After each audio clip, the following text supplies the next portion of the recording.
নমস্কার, দেখছি নতুন বাংলা নিউজ পপুলার আর আমি উজ্জ্বল সরকার। দেখুন, এই মুহূর্তে বাইরে বৃষ্টি পড়ছে, আর সেই বৃষ্টি দেখলেই যারা আটকে ওঠে, যারা রীতিমতো কেঁপে ওঠে, হ্যাঁ, তারা হচ্ছে চাকদা চৌরাস্তা থেকে একদম চাকদা স্টেশন পর্যন্ত চাকদা বনগাঁ রাজ্য সড়কের একদম যারা দুপাশে বসবাস করে ব্যবসা করেন। তার কারণ এই সামান্য বৃষ্টি হলেই তাদের দোকানে জল ঢুকে যায়। দেখুন, এই নিয়ে এবং এই রাস্তার জল নিয়ে একাধিকবার আমি প্রতিবেদন করেছি, এবং প্রতিবেদনের শেষে আমি একটাই উত্তর পেয়েছি যে দেখুন, পঞ্চায়েতে গিয়েছি, পঞ্চায়েত সমিতিতে গেছি, তারা কিন্তু একটাই বলেছেন যে দেখুন, আমরা তো নয় আমাদের সামর্থ্য মতো চেষ্টা করছি, কিন্তু চাকদায় যারা মানুষের ভোটে এমএলএ হলেন, এমপি হলেন, তারা কোথায়? হ্যাঁ, তাদেরকেও কিন্তু আমি খোঁজ চালাচ্ছিলাম। দেখুন, আমি একাধিকবার চাকদার বিধায়ক বঙ্কিম ঘোষকে ফোন করেছিলাম, এবং তিনি কিন্তু জানিয়েছিলেন যে বিধানসভার অধিবেশন চলছে, এবং আজ কিন্তু সরাসরি চলে এসেছি একদম আপনাদের প্রশ্ন নিয়ে। দেখছেন যে চাকদায় যে বঙ্কিম ঘোষের বিধানসভার বিধায়ক বঙ্কিম ঘোষের যে কার্যালয়, সেই কার্যালয়ে সরাসরি বঙ্কিমদার কাছে উপস্থিত। বঙ্কুদা, দেখুন, চাকদার মানুষ একদম প্রচুর আশা নিয়ে আপনাকে বিপুল ভোটে জয়যুক্ত করেছে, এবং আপনারা তারা চেয়েছিল যে সুখে দুঃখে আপনি তাদের পাশে থাকবেন, সর্বোপরি চাকদার উন্নয়ন নিয়ে কথা বলবেন। দেখুন, উন্নয়ন তো ছাড়, কিন্তু বিগত প্রায় এক মাস ধরে অন্তত প্রায় 4 থেকে 500 পথযাত্রী থেকে স্কুটি নিয়ে যাতায়াত করে, গাড়ি নিয়ে যাতায়াত করে এই রঞ্জনপল্লী বাম্পারের সামনে বড় গর্তে পড়ে গিয়ে হাঁটু ছুলছে, কারোর পা ভাঙছে, নির্বিকার। এবং আপনি চাকদার বিধায়ক হিসেবে একবারও কি উচিত ছিল না যে এই রাস্তা বা এই জল নিয়ে কোনো রকম স্টেপ নেওয়া? কি বলবেন বঙ্কিমদা? দেখুন, প্রথম হচ্ছে যে চাকদা চৌমাথা থেকে বাস স্ট্যান্ড পর্যন্ত অল্প বৃষ্টিতেই জলমগ্ন হয়ে যায় এবং একদম নদীর আকার নিয়ে নেয়। ওখান থেকে যদি নৌকা চালান, নৌকা চলবে। ফলে এই জলমগ্ন হয়ে যাওয়ার কারণে এলাকার মানুষের প্রচণ্ড অসুবিধা হয় যাতায়াতের পক্ষে। আমি নিজে এটা দেখেছি, উপলব্ধি করেছি, কারণ আমি ওখান থেকে মাঝে মধ্যেই গাড়ি নিয়ে যাই। আমার গাড়িটা পর্যন্ত জলের অর্ধেক নিচে চলে যায়। তাহলে যারা মোটর সাইকেল নিয়ে যাতায়াত করছেন, সাধারণ মানুষ যারা যাতায়াত করছেন, তাদের অবস্থাটা আমি সত্যি উপলব্ধি করছি। মানুষ দাবি করছেন ইমিডিয়েট এই জায়গাটাকে রিপেয়ার করা দরকার। তো আমি বিধায়ক হিসেবে আমার দায় আমি এড়িয়ে যেতে পারি না। নিশ্চয়ই আমার দায়িত্ব আছে, দায়বদ্ধতা আছে, কিন্তু আপনারা সবাই জানেন যে আমি এই বিধানসভার শাসক দলের বিধায়ক নই, আমি বিরোধী দলের বিধায়ক। ফলে সরকারে থাকলে আমি যে কাজটাকে আরও দ্রুত ত্বরান্বিত করতে পারতাম, একজন বিধায়ক হিসাবে, বিরোধী বিধায়ক হিসাবে সেটা করার ক্ষেত্রে আমার কিছু প্রতিবন্ধকতা হচ্ছে। কারণ এখানে পৌরসভা আছে, এখানে পঞ্চায়েত আছে, এখানে বিডিও অফিস আছে, এসডিও অফিস আছে।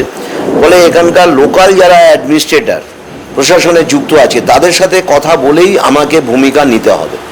ইতিমধ্যেই আমি চাকদা পঞ্চায়েত সমিতির সভাপতি অশোক মণ্ডল মহাশয়ের সাথে আমি কথা বলেছি। উনাকে বলেছি, দাদা আপনি ইমিডিয়েট একটা মিটিং কল করুন, আপনি দরকার হলে পৌরসভা চেয়ারম্যানকে ডাকুন, বিডিওকে ডাকুন, আমাকে ডাকুন, আমরা সবাই মিলে দ্রুত এই যে মানুষের যে এই অসুবিধা, ইমিডিয়েট যে অসুবিধা, যে জ্বলন্ত সমস্যা, এটাকে কীভাবে সমাধান করতে পারে। উনি আমার সাথে সহমত পোষণ করেছেন। উনি বললেন আমি ব্যক্তিগত কাজে একটু বাইরে যাচ্ছি, আমি এসে তারপরে বিষয়টা নিয়ে আপনাদের সাথে বসবো বা আলোচনা করব। তো সেটা একটা বিষয়, কিন্তু ইমিডিয়েট মানুষকে রিলিফ দেওয়ার জন্য এখানে কিছু কাজ করার আছে। তো সেটা ওখানে কিছু ইট ফেলে দিয়ে যে গর্ত হয়েছে সেগুলোকে বন্ধ করে দেওয়া, পাম্প এনে জলটাকে সাকশন করে জলটাকে বাইরে বের করে দেওয়া, এই কাজগুলো ইমিডিয়েট করা যায়। আমি দেখছি, আমি কদিন ধরে এটা নিয়ে ভাবছি, বিধানসভা চলছিল যার জন্য আমি এলাকায় ঢুকতে পারিনি। তো আমি দেখছি 2-3 দিনের মধ্যে, 4 দিনের মধ্যে বিষয়টা প্রশাসনের সাথে কথা বলবো, এবং আমি একটা ব্যক্তিগত উদ্যোগ নিয়ে টেম্পোরারি কি রিলিফ মানুষকে এই জলের যে কষ্টটা হচ্ছে যাতায়াতে, সেটার জায়গা থেকে মানুষকে কিভাবে রিলিফ দিতে পারি। দ্বিতীয়ত, আমি একটা চ্যানেলেও শুনছিলাম যে আমাদের সভাপতি বলছিলেন পঞ্চায়েত সমিতি যে আপনারা বিধায়ককে জিতিয়েছেন, এমপিকে জিতিয়েছেন, তাদের বলুন তারা কি করছে। আমরা বারবার বলছি, কেন্দ্রীয় সরকারের যে টাকা, রাজ্য সরকারের যে টাকা, সেই টাকা পঞ্চায়েত, জেলা পরিষদের মাধ্যমে পঞ্চায়েত সমিতি, পঞ্চায়েত এবং পৌরসভার টাকা ও সেন্ট্রাল গভর্নমেন্টের টাকা পৌরসভার মধ্যে দিয়ে খরচ হয়। ফলে বিরাট একটা অঙ্কের টাকা পঞ্চায়েত সমিতি, পঞ্চায়েত এবং পৌরসভার হাতে আসছে, জেলা পরিষদে আসছে। সরকারও এখানে টাকা দেয়, কেন্দ্রীয় সরকারও টাকা দেয়। ফলে এটা একটা মাস্টার প্ল্যান করে এটা একটা চিরতরে যাতে এর সমস্যার সমাধান করা যায়, এই মাস্টার প্ল্যানটা কিন্তু পঞ্চায়েত সমিতি এবং পৌরসভা তারা মিলে করতে পারে, এসডিও অফিস করতে পারে, বিডিও করতে পারে। আমি প্রাথমিকভাবে পৌর দপ্তরের মাননীয় মন্ত্রী, আমরা যার সংক্ষিপ্ত নামে ববি হাকিম বলি, ববি হাকিমের সাথে বিধানসভায় আমার কথা হয়েছে। ওনাকে আমি বিষয়টা বলেছি, উনি আমাকে ফোন নাম্বার দিয়েছেন। আমি সেটা আমাদের পঞ্চায়েত সমিতির সভাপতিকেও জানিয়েছি যে আমরা একটা টিম করে ববি হাকিমের সাথে, পৌরমন্ত্রী আমাদের রাজ্যের, তার সাথে দেখা করে এটা কিভাবে সমাধান করা যায়। আমি বসে নেই, আমি সব জায়গায় চিঠি করছি, যোগাযোগ করছি, এসডিওর সাথে কথা বলেছি, বিডিওকে কথা বলেছি, আমরা বসে নেই। কিন্তু আমাদের আর্থিক সীমাবদ্ধতা আছে। আমরা বছরে 60 লাখ টাকা পাই, 307টা আমাদের বুথ, সব বুথে তো আমরা কাজ করতে পারবো না, আমাদের তো রাজ্য সরকার আলাদা করে টাকা দেয় না। ফলে এটা আমি জানাচ্ছি মানুষের উদ্দেশ্যে এই কারণে, কারণ মানুষকে ভুল বুঝিয়ে লাভ নেই। কারণ যারা জনপ্রতিনিধি তারা একটা পরিবার, মানুষ এদের জিতিয়েছে কাজের জন্য, সে পঞ্চায়েত হোক, পঞ্চায়েত সমিতি হোক, বিধায়ক, আমরা উন্নয়নের জন্য একটা পরিবার। আমরা একে অপরের সাথে হাত মিলিয়ে আমরা দলমতের ঊর্ধ্বে উঠে আমরা কাজগুলো করতে চাই। আমি এইটুকু বলতে পারি জনগণের উদ্দেশ্যে, আপনাদের উদ্দেশ্যে, যে পঞ্চায়েত সমিতি বা পৌরসভা যদি ওরা 20 হাত আগায়, আমি 100 হাত আগিয়ে দেবো, তাদের পাশে আমি থাকবো, উন্নয়নের পাশে আমি থাকবো। বগুড়া দেখুন, উন্নয়নের পাশে থাকবেন বলছেন আগাগোড়াই, মানে এই প্রস্তাব, আপনি যে প্রস্তাব বলছেন, আমার নতুন বাংলার আমার ইন্টারভিউতে আপনি একাধিকবার বলেছেন যে আপনাকে ডাকলে আপনি যাবেন বা বসবেন বা তাদের সঙ্গে ডেভেলপমেন্ট কথা বলবেন। দেখুন, সে তো বলছেন আপনি যে প্রতিবন্ধকতা, দেখুন প্রতিবন্ধকতা যদি আপনার ডেভেলপমেন্টের ক্ষেত্রে আসে, তা সেক্ষেত্রে আপনাদের তো আন্দোলন নেই যে আপনি। পৃথিবীর 3 ভাগ জল 1 ভাগ স্থল, তাই পানীয় জলের অভাব নেই, কিন্তু বিশুদ্ধ পানীয় জল একটাই, বৃষ্টি অ্যাকোয়া। প্রতি ফোঁটায় আনে তৃপ্তি, মেটায় তেষ্টা। বৃষ্টি অ্যাকোয়া, বিশুদ্ধ পানীয় জল। বগুড়া দেখুন, উন্নয়নের পাশে থাকবেন বলছেন আগাগোড়াই, মানে এই প্রস্তাব, আপনি যে প্রস্তাব বলছেন, আমার নতুন বাংলার আমার ইন্টারভিউতে আপনি একাধিকবার বলেছেন যে আপনাকে ডাকলে আপনি যাবেন বা বসবেন বা তাদের সঙ্গে ডেভেলপমেন্ট কথা বলবেন। দেখুন, সে তো বলছেন আপনি যে প্রতিবন্ধকতা, দেখুন প্রতিবন্ধকতা যদি আপনার ডেভেলপমেন্টের ক্ষেত্রে আসে, তা সেক্ষেত্রে আপনাদের তো আন্দোলন নেই যে আপনি এখনো অবধি আপনি একটা বিস্তার দেখাতে পারবেন না যে যেখানে যে কাজটাই আপনাকে আটকে দিয়েছে শাসক দল, সেখানে গিয়ে আপনারা কোনো আন্দোলন করেছেন, প্রতিবেদন দিয়েছেন, সেরকম দেখাতে পারবেন না। মানে সাইলেন্ট হয়ে যাচ্ছেন কেন? মানে অ্যাটলিস্ট প্রায় 1.5 মাস ধরে এই ঘটনা, আপনি চাকদার বিধায়ক এবং 1.5 মাস ধরে আপনার তো পঞ্চায়েত সমিতির সঙ্গে কথা বলেছেন, কিন্তু তারও আগে আপনার উচিত ছিল যে মানুষের রিলিফ দেওয়া।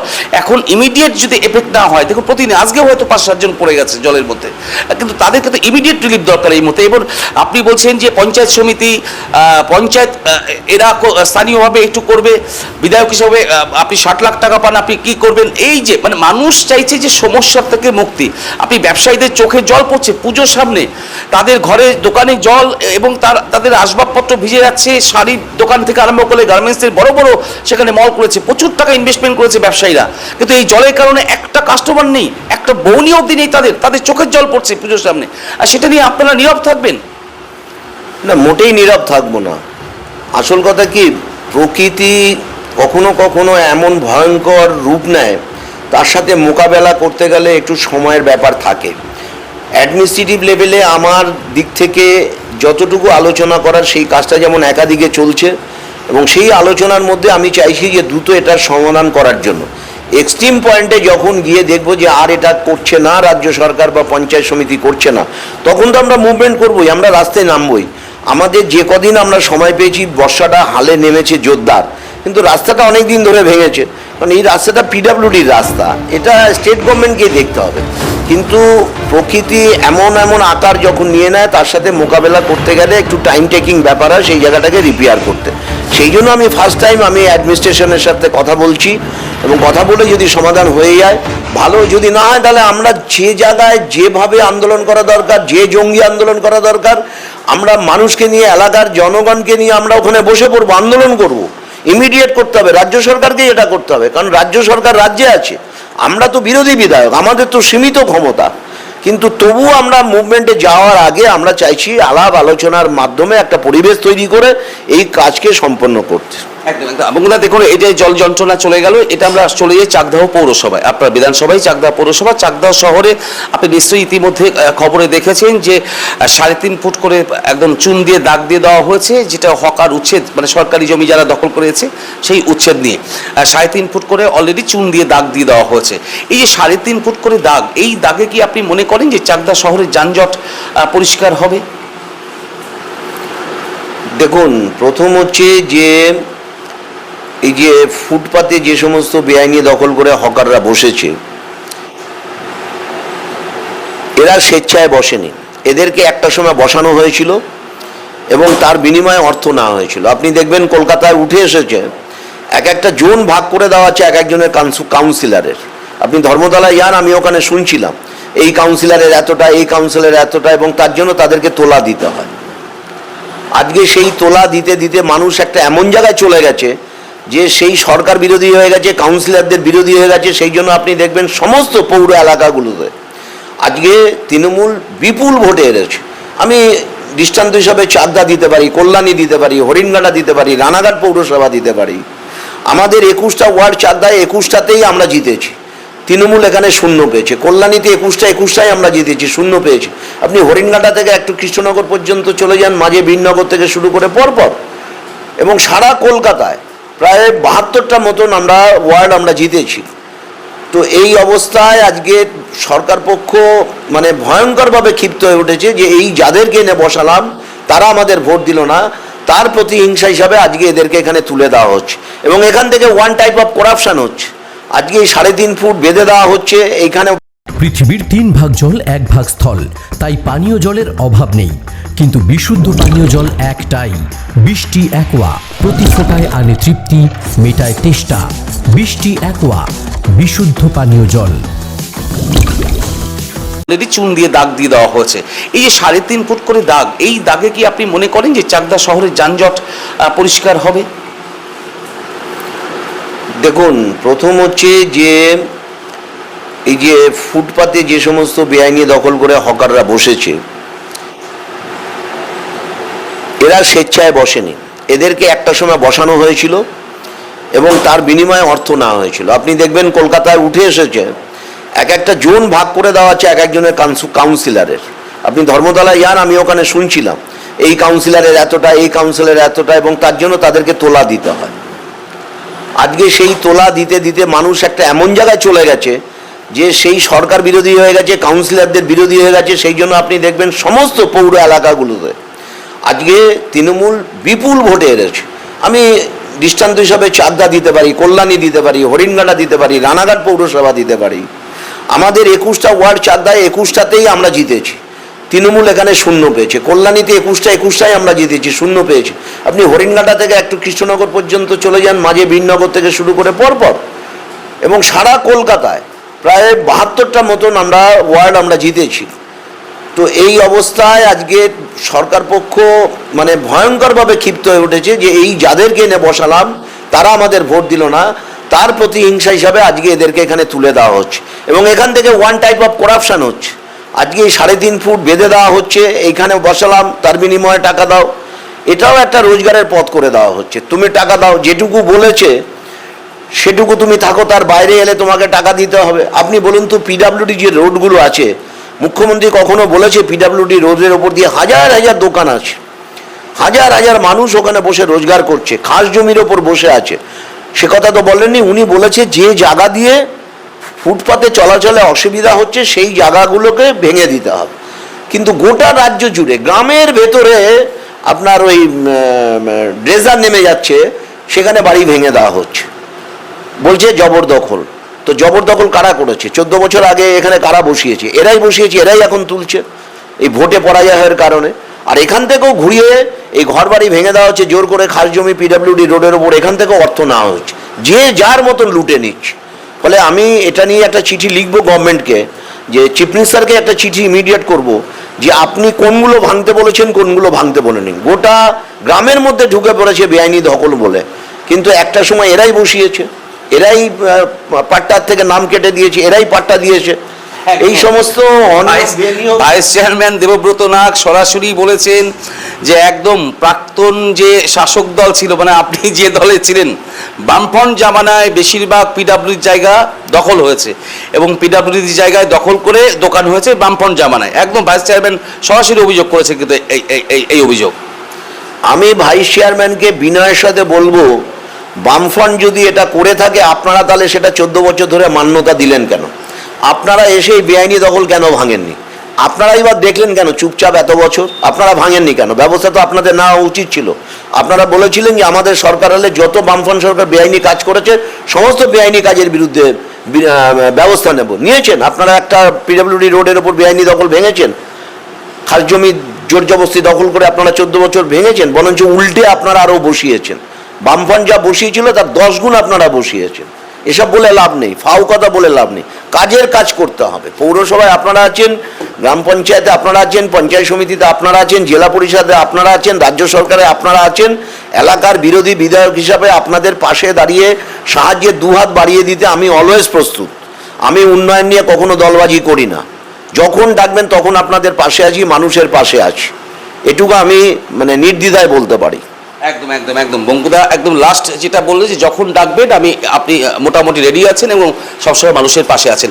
দেখুন আজ আবারও দেখুন লাগাতার আমি 15 দিন প্রায় 3 বার আমি এই খবরটা করেছি। চাকদা চৌরাস্তা থেকে চাকদা স্টেশন প্রায় এই যে 3 কিলোমিটার রাস্তা, সেই 3 কিলোমিটার রাস্তা যাদের যানবাহন আছে তারা তো কোনো মতে চলতে পারছে বা কোনো কোনো সময় পড়েও যাচ্ছে, কিন্তু হেঁটে যাওয়ার মতো আর উপায় নেই। তা সেই জায়গা দাঁড়িয়ে আবারও দেখুন পঞ্চায়েত সমিতি মোটামুটি সমস্ত জায়গায় নকিং করেছি এবং আপামর সাধারণ জনতা, মানে আপনারা যারা দর্শক নতুন বাংলা নিউজের তারা দেখেছেন এবং আপনারাও এমনভাবে খবরটিকে শেয়ার করেছেন যে মানুষের কাছে পৌঁছেছে। দেখুন সেই খবরটির মাধ্যমেই বিভিন্নভাবে যে অভিযোগ আসছিল যে চাকদার বিধায়ক কোথায়, যে তাকে ভোট দিয়ে যেতে হলো, তিনি কেন বসে আছেন, সেই প্রশ্ন নিয়েই কিন্তু আজ ইসলাম চাকদার বিধায়ক বঙ্কিম ঘোষের কাছে, এবং বঙ্কিম ঘোষ যেটা জানালেন এক কথায় যে তিনি ইমিডিয়েটলি এই বিষয়টি নিয়ে ময়দানে নামবেন। সঙ্গে থাকুন, দেখতে থাকুন নতুন বাংলা নিউজ। নদিয়ার সবথেকে বড় English medium school JRS public school প্রায় 35 বিঘা জমির ওপর গড়ে উঠেছে বিশাল ক্যাম্পাস। নার্সারি থেকে শুরু করে উচ্চ মাধ্যমিক, ITI college, law college, BEd college, ভর্তি চলছে জেআরএস পাবলিক। ব্যালকনি বা সিঁড়ির রেলিং, মডিউলার কিচেন বা ড্রয়িং রুম, এক কথায় আপনার স্বপ্নের বাড়িকে করে তুলুন আরো সুন্দর। Chakdah ply centre, gorgeous look বা কোয়ালিটি সবে 3 number 1 Chakdah ply centre. Chakdah ply centre, KBM Chakdah Nadia. কোথায় ইনভেস্ট করবেন, কেন করবেন বুঝতে পারছেন না তো? সঠিক গাইডলাইন পেতে আজই আসুন নদিয়ার চাকদাতে নিবেদিতা প্রাইভেট লিমিটেডে।